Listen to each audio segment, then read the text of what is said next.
Viktor was a successful businessman. He owned a large company, a luxurious house, and a fancy car. He had achieved everything through ruthlessness, cunning, and a lack of principles.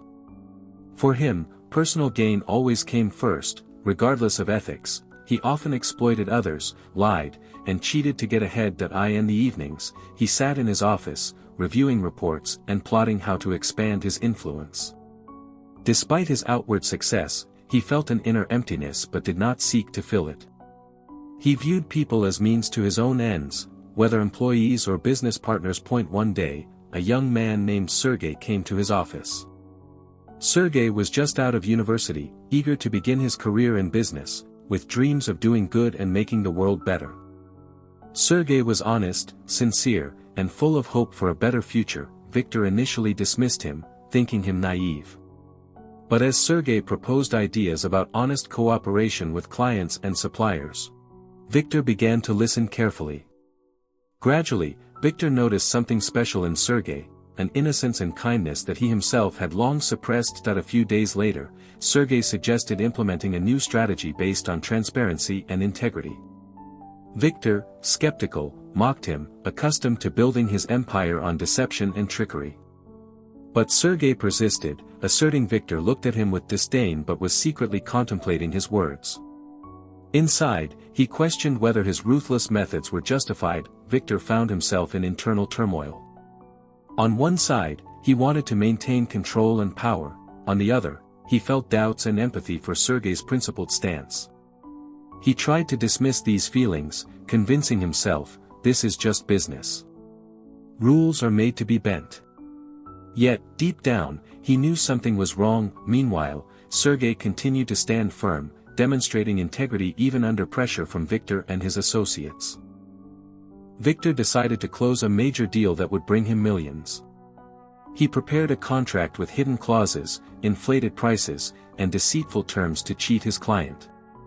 He believed this would cement his financial success. However, Sergey uncovered Viktor's plans and refused to participate in such dishonesty. He stood his ground, speaking openly. Viktor grew furious, threatening Sergey and spreading rumors to discredit him. But Sergey remained steadfast, believing in truth. Soon, rumors about Viktor's schemes reached the media and the business community. His partners severed ties, clients withdrew, and his reputation crumbled. His business was collapsing, his personal life suffered as well. His family, who once respected him, turned away. Viktor found himself utterly alone, without support or trust. At his lowest point, Viktor encountered Maritza, an elderly woman who lived nearby. She was known for her kindness and charity work, helping the needy and sharing wisdom about life. She looked into Viktor's troubled eyes and said, "Karma is like a shadow, you can run from it, but it will follow you until you change your path." Her words struck deep. Viktor realized that he had himself created his downfall.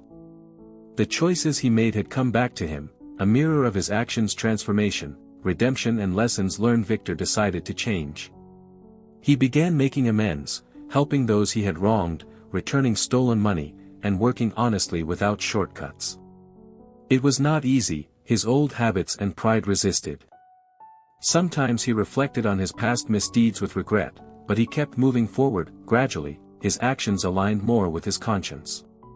His inner world grew kinder and more genuine. Conclusion: understanding karma and its importance. Over time, Viktor dedicated himself to helping others and sharing his experience. He realized that karma was not merely punishment but a reflection and lesson. Every wrong deed created ripples that eventually returned, sometimes slowly, but inevitably. He learned that true happiness and freedom came not from wealth or power but from honesty, kindness, and integrity. His story became a shining example for others, teaching that it's never too late to change and that the universe balances all accounts. Final thoughts: Viktor's story is about a man who lost everything by walking down a dark path. But it's also about redemption, that change is always possible if one is willing to face the truths and learn from mistakes. Karma is like a slow-moving river, it eventually returns to the source, shaping and refining those who venture into its waters. In the end, Viktor understood that genuine peace and fulfillment are found in living honestly and caring.